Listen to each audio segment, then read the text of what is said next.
Morning, everybody. Once again, it's ridiculously early in the morning. Yep. We've just left our Chiang Mai hotel and we're now at the train station in Chiang Mai, and we are now taking the train to Phitsanulok. We get there about 1:30, something like that. Something like that. What is the time? It's 6 o'clock in the morning now. We're a little bit early. Yeah. The train doesn't leave till 6:30, but it was in anyway, so we thought we might as well get on We'd rather be early than late. And we've got quite a comfy seat, which is always good. Yeah. Reclining seat as well, apparently. Yeah, just as well, because I would not want to sit on those hard seats for 6 hours. All of the duration, definitely not. No.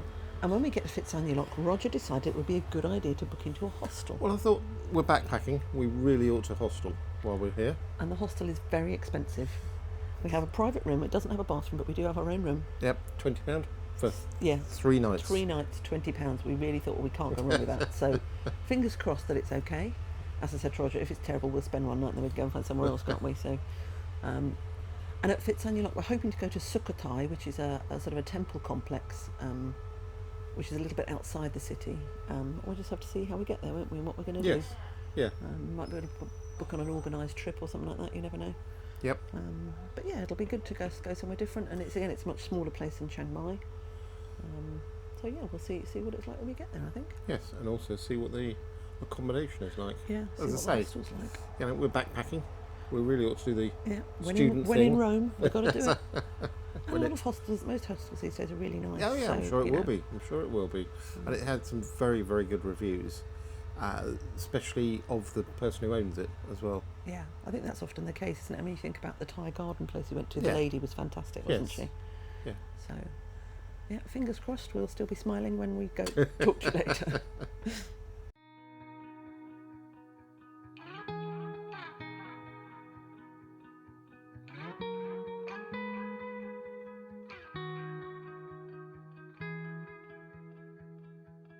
Call it off, let it go. So this is Phitsanulok Walking Street on a Saturday night. This is the Saturday night market, which is pretty big and pretty busy actually. It's only just getting started. I think it finishes about 11 o'clock midnight, something like that. We won't be up for that, obviously. Obviously not, no. But yeah, that you can just about get everything here. There's clothes, there's food, there's homewares, just about anything you want, you can get it here. One thing we have noticed so far about Phitsanulok is there's very few Western people around. Yeah. It doesn't look like there's any tourists at all, actually, which is lovely. It's really nice, yeah. So this is very much a locals market. Which is great, and it's nice to not know that they're not catering for Westerners. No. So in a minute we intend to get some food, don't we? Yep, we'll go down this one as well. Careful. Amazing, don't they? So we are in the market. We're in the market for food, surprisingly enough. And we bought some pineapple. We bought some pineapple and some kebabs so and far. some kebabs, and we're about to buy some Sushi. sushi. All looks very nice. It does look very nice. So basically, so far the kebabs were A pound. £1. And this was 50p. 50p for the pineapple, and these are 25p each. Which ones do you want, Roger? I quite like the look of that one and those ones. So this is the other end of the market, and there's a lot more food down this end. There's a lot of sushi stalls. We've already had some sushi. And there's a lot of fruit and fish as well, lots of squid. Yeah, it's really good to see. It's fantastic. We're hoping to get us another kebab maybe from the lady at the end, possibly. So this only happens on a Saturday, so we were fortunate enough to arrive on a Saturday. We are indeed very fortunate to be in Phitsanulok on a Saturday. Yeah. Early start. Got up at 5:10 again. Seems to be becoming way too much for having on this holiday. It's meant to be a holiday. It is now 5:50. Yeah. We are at the bus station hoping to catch a bus to Sukhothai. We thought the bus went at 6 o'clock. Because that's what the lady in our hostel told us. However, it goes at 7 o'clock. And the lady in the taxi said, oh, your first bus isn't until 7 o'clock. Because the taxi was late. And she was faffing around, and I said, well, we catch a bus, and she said, but it doesn't go till 7 o'clock. Really? That's not what the lady in the thingy told us. And yeah, the taxi lady was right, wasn't she? She was. The first bus isn't till 7 o'clock, which is really annoying. So we got up an hour early for no reason. Yeah. But these things happen. It's a nice morning. I can't tell yet. Again. Can't tell if it's a nice morning or not. Again, bustling area. Yeah, we're certainly not alone here. We're not. So having left our hotel very early this morning, we finally made it to Sukhothai Historical Park. And it's pretty impressive, I have to be honest. It is very The impressive. bus was very quiet and very peaceful. Not very busy either, which was No. good. It did take an hour and a half, which is what it said. And lots of people said, oh, it takes far longer than an hour and a half. But it only took an hour and a No. half. And it went from bus terminal 1 as well. Yes, which was good. Again, no information says it goes from bus terminal 1. It all says it goes from bus terminal 2, which is miles away from where we are in the city centre, apparently. And the man also said that he'll come back here at 3 o'clock and pick us up. Yep. So that's quite handy as well, which is always good. Yes. So anyway, we are here. So we are here in Sukhothai Historical Park, and this dates from about the 13th century, and it used to be part of the original capital, I think, when it was an old culture that was here. I can't remember. I think it was a separate country. That's right, sort of in the north of Thailand, and this was the capital of it, I believe. And this, yeah, it's quite. We don't know anything more about it. I've still got my little leaflet here that I haven't read yet, Yep. but it does look very impressive. And Jill's just been given a 4-leaf clover. I have, yeah, by one of the tourist police people. Yes, indeed. A bit random, but very pleasant of it. Exactly. So we will have luck for the rest of the day. We will, hopefully. Fingers crossed. So having learned a tiny little bit more about this place, it wasn't actually a separate kingdom, but it was part of the Siam, or the Siam kingdom, if you know what I mean, or the Thai people, I should say.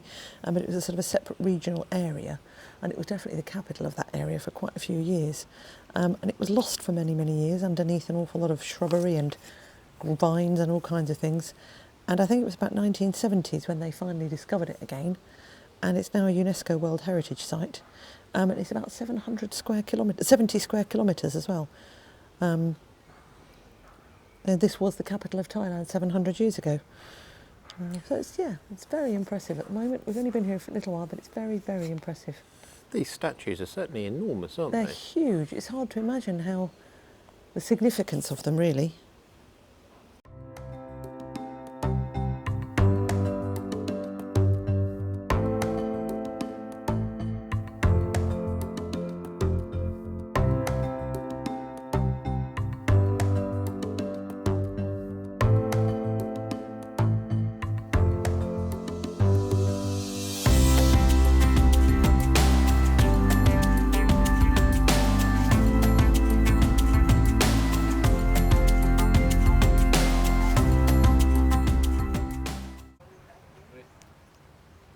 This is part of Wat Trafang Nagong, and it's actually the same as part of that bit on the island that was there.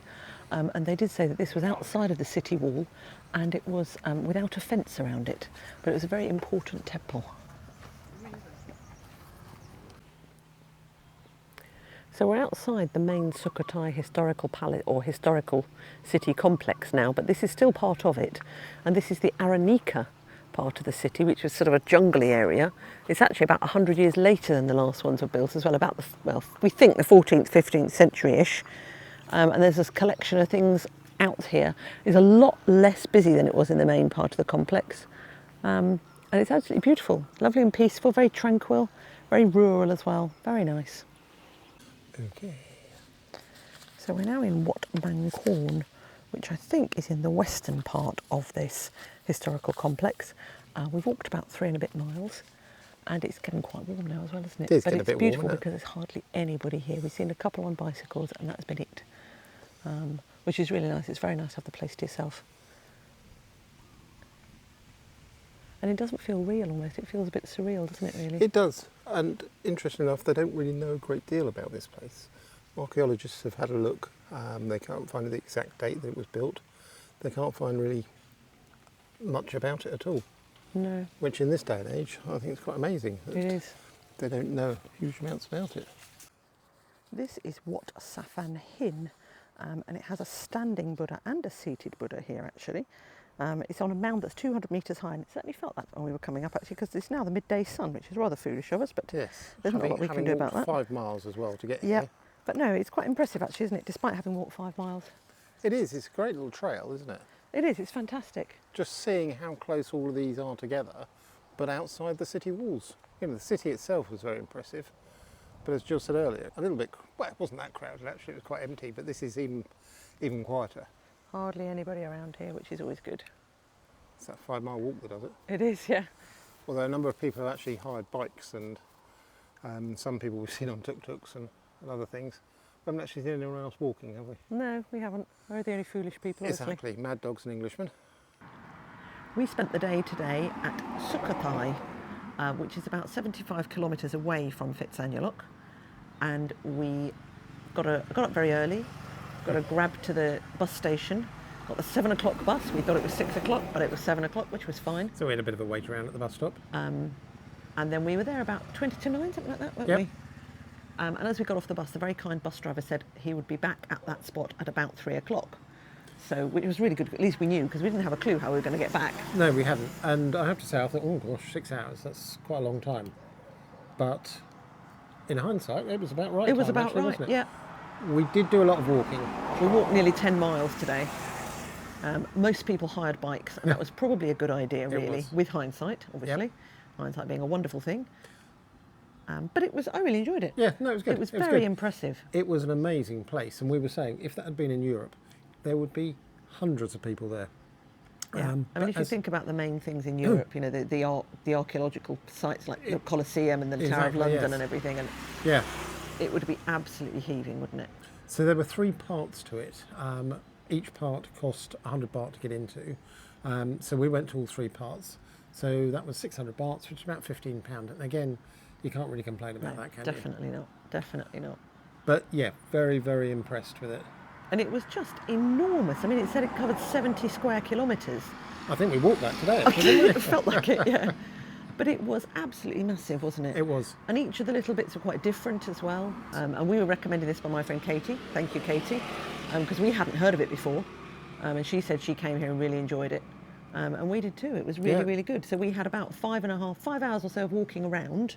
Yep. Just over 5 hours of actually walking around. And then we sat down in a restaurant and had a drink. In a and- heap. Oh, sorry, Yeah, no, yeah, in a heap, restaurant. yeah. And Yes. just had a drink and cooled down before the bus came. It was perfect timing in that regard, wasn't it, really? Very much so. But next time I definitely would hire a bike. Yes, I would as well. I 'Cause would it as was well. quite a long way to walk. And we didn't see anyone else walking, did we? No. It was just us, No. and everyone else was on bikes or Yeah. tuk-tuks or something else. Yeah. You could hire electric golf buggies, yes. Depending on, you could have one for 2, one for 4, and one for 6 people. But I think they were only allowed in the middle section, Yeah. weren't they? Yeah. You couldn't So have they- used them in the northern bit and the western bit, I don't No, think. but you could with your bikes, as lots of people did. Yes. Yeah, and there were a few hills to climb, weren't there? They were. Yeah, it was really, really good. It was a very long day because it's now about 5:30 again, and we just got back. Yeah, so an hour and a half to get there, an hour and a half to get home. Yeah. Plus 10 minutes either end for a taxi as well. Grab, yes. But yeah, highly recommend it if you're in this area. Don't miss it is my recommendation. No, I would agree as well. And even if you're not in this area, it's well worth going to. And they do day trips from Bangkok, I think, Oh, as do they well. really? Yeah, I believe so. Oh, wow. So it's definitely worth coming if you're anywhere near. Definitely worth it. We thought we'd better give you a little tour of our hostel. Now, we've had a range of grades of hotels that we've stayed in. This is by far and away the cheapest. This was between £6 and £7 a night for the 2 of us. It's a very simple room, but the bed actually is surprisingly not too badly uncomfortable at all. It's quite comfy. We both slept quite well these 2 nights, haven't we? Yeah, it is. I would say this is a bit of a banging your head hazard for those people who sleep like me on this side of the bed. It's a clothes rail, which is a great helpful, but it's a bit of a nightmare for banging your head on. It hasn't got any storage really. I mean, it's got a couple of little cupboards either side of the bed. Yes. It's got a little thing there with the fan on it. But to be honest, we're only here for a couple of nights anyway. Yep. We've been out and about most of the time. And it's got a lock on the door so we can leave our stuff in here quite safely when we're out. And it's been absolutely fine. Yeah, for £7 a night. There is one loo and one shower, which is a bit of a pain because the shower is in the loo. So when we got up the other morning, we got up at 5:15 to go to Sukhothai. There was somebody in the loo. We couldn't believe it. But they were only in the loo, and that was fine. It didn't take very long. And in fact, the rest of the time, I've not had a problem at all. No, not at all. No. There's some places to charge phones, laptops, whatever else. It's not air conditioned, but there is a fan. And to be honest, I've not been that No, hot. I was actually quite chilly last night. There is Yeah. one other double room next to us, and then there's a room with 3 beds, I think, at the end of the hall, and then there's a dormitory downstairs. It might be a different matter if it was full, as far as waiting for the loo and the shower is concerned. Yes, But that's true. it's certainly not a problem at the moment.